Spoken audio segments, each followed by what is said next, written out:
Hello and good morning students, welcome to mathematics class. जहाँ पे आज हम चैप्टर 1 में देखने वाले हैं नया टॉपिक जिसका नाम है इंटरसेक्शन ऑफ सेट्स।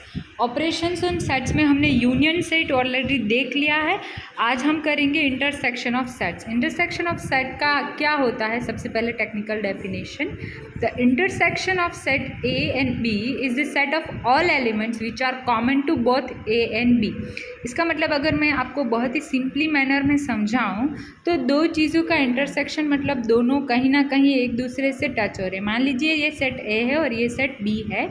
ये सेट ए और सेट बी जो है वो दोनों यहाँ पे एक दूसरे को टच कर रहे हैं, इंटरसेक्ट कर रहे हैं। तो उसका मतलब क्या है? Intersection of set A and set B जो है उसके बीच का इंटरसेक्शन वाला पोर्शन जो होता है वो कॉमन हो जाएगा।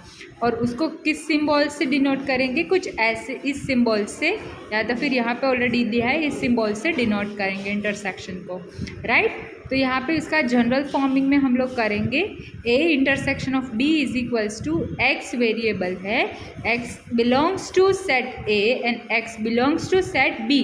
मतलब जो x है हमारा वो सेट ए में भी बिलोंग करता है और सेट बी में भी बिलोंग्स करता है। मतलब कि सेट ए के अंदर भी वो वैल्यू है और सेट बी के अंदर भी वो वैल्यू है, तो वो हो गई कॉमन। यहाँ पे एक एग्जाम्पल देख लेते हैं। Example number 15, consider the set A and B of example 12, find A intersection of B.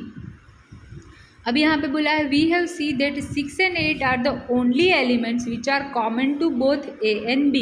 Example 12 के अंदर आप लोगों को देखना है कि कौन सा जो है पार्ट वो इंटरसेक्शन के लिए ले सकते हैं। तो कॉमन पार्ट वहाँ पे क्या था? 6 and 8। अब मान लीजिए वैसे ही यहाँ पे बोला है consider the set X and Y of example 14। Example 14 आपको लेके चलती हूँ मैं।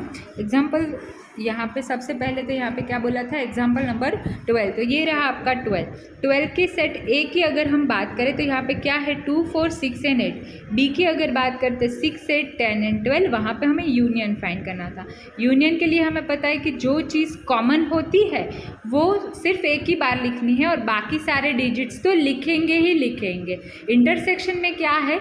जितना पार्ट एक दूसरे के साथ टच कर रहा है, जितना पार्ट एक दूसरे के साथ इंटरसेक्ट कर रहा है वही लिखना है। तो इन दोनों में से अगर मैं बोलूँ तो 2, 4, 6, 8, 10, 12। तो 6, 8 जो है वो दोनों में है, सेट ए और सेट बी में कॉमन, और वो कॉमन कहलाएगा इंटरसेक्शन। तो यहाँ पे भी हमने देखा कि 6 और 8 जो है एग्जाम्पल नंबर 15 में कि 6 और 8 जो है वो पार्ट आप लोगों का इंटरसेक्शन का कहलाएगा।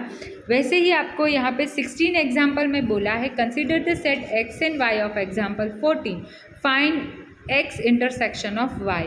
यहाँ पे हम देखेंगे कि 14 एग्जाम्पल में क्या बोला है? एक्स के लिए बोला है Ram, Geeta, Akbar be the set of student. एक क्लास के 3 स्टूडेंट है who are in school hockey team, और दूसरी जो है सेट हमारे पास वाई है जिसमें बोला है गीता, डेविड एंड अशोक। वो एक अलग स्टैंडर्ड के स्टूडेंट है जो फुटबॉल टीम में कर रहे हैं। अब इन दोनों का हमें इंटरसेक्शन फाइंड करना है, तो दोनों में से कॉमन नाम कौन सा है वो हमें देखना है। दोनों में से कॉमन नाम है राम, गीता, अकबर, गीता, डेविड, अशोक। तो क्लियरली दिख रहा है कि गीता जो है वो दोनों में कॉमन है, और कॉमन जो होता है वो क्या होता है? हमारा इंटरसेक्शन। तो इंटरसेक्शन के लिए अगेन हम लोग 16 एग्जाम्पल में आते हैं। यहाँ पे हमने देखा we see that element Geeta is the only element common to both. दोनों में क्या कॉमन था? सिर्फ गीता ही कॉमन थी, इसलिए hence X intersection of Y is equals to Geeta, bracket of Geeta, क्योंकि गीता कॉमन था। वैसे ही अगर नंबर्स की बात करूं, आप लोगों को नंबर्स में अगर एक्सप्लेन करने की बात करूं मैं, तो क्लियरली दिख रहा है यहाँ पे 17 पे कि एक सेट है आपके पास ए, एक सेट है आपके पास ए जिसके अंदर नंबर है 1, 2, 3, 4, 5, 6, 7, 8, 9, 10। बी के अंदर है 2, 3, 5, 7। फाइंड करना है A intersection of B and show करना है A intersection of B is equals to B. ये एक और एडिशनल चीज़ यहाँ पे डाल दी।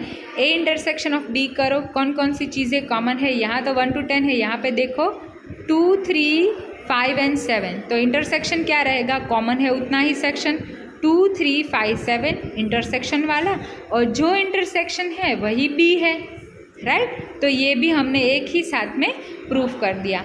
कि A intersection of B is equals to 2 3 5 7 is equals to B, क्योंकि वही B की वैल्यू है. We note that B is a subset of A and that A is a intersection of B is equals to B, क्योंकि B जो है वो A का subset है. B के सारे एलिमेंट्स A के अंदर मौजूद है, मतलब B is a subset of A and that A is a intersection of B is equals to B, क्योंकि B जितना सबसेट वाला है उतना ही कॉमन है. कॉमन वही इंटरसेक्शन. तो ये एकदम क्लियर हो गया आपका यहाँ पे. ओके, जैसे हमने बात की आगे एग्जाम्पल्स लेके इंटरसेक्शन की, अब हमें कुछ प्रॉपर्टीज़ जो है वो देखनी है इंटरसेक्शन की. वहाँ पे 5 प्रॉपर्टीज सबसे ज़्यादा इम्पोर्टेंट होती है, उस पर लॉज अप्लाई करने होते हैं ए और बी सेट के ऊपर. सबसे पहली प्रॉपर्टी है A intersection of B is equals to B intersection of A. उसका मतलब ए का इंटरसेक्शन बी और बी का इंटरसेक्शन ए, जो कि कम्युलेटिव लॉ के अंदर है. दूसरा हम देखेंगे A intersection of B bracket close और इंटरसेक्शन ऑफ सी. वैसे ही एसोसिएटिव लॉ में आगे यूनियन में हम लोग ये सब देख चुके हैं कि A intersection of B bracket B intersection of C वो एसोसिएटिव लॉ के लिए है.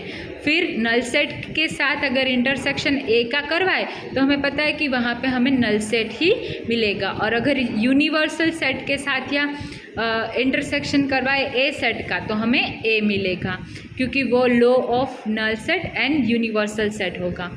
फिर अगर ए का खुद ही के साथ इंटरसेक्शन होगा तो वो आइडेंटिटी लॉ या एडम्पोर्टेंट लॉ कहलाएगा, जिसमें खुद ही के साथ खुद ही का इंटरसेक्शन होगा और आंसर भी खुद ही मिलेगा. वैसे ही फोर्थ जो है वो डिस्ट्रीब्यूटिव लॉ है. डिस्ट्रीब्यूटिव का मतलब होता है कि हमें डिस्ट्रीब्यूट करना है इसको. कैसे? ए और बी को और ए और सी को. जो ए बी यूनियन ऑफ सी के साथ इंटरसेक्शन में है तो ए बी के साथ भी इंटरसेक्ट कर रहा है, और यूनियन है उसका जो कनेक्ट कर रहा है ए को सी के साथ. तो ये प्रॉपर्टीज आप लोग अच्छे से देख लीजिएगा, राइट. और सभी प्रॉपर्टीज़ के लिए यहाँ पे सॉल्यूशंस करेंगे हम लोग वेन डायग्राम से, कोई अलग डिफरेंट चीज़ नहीं.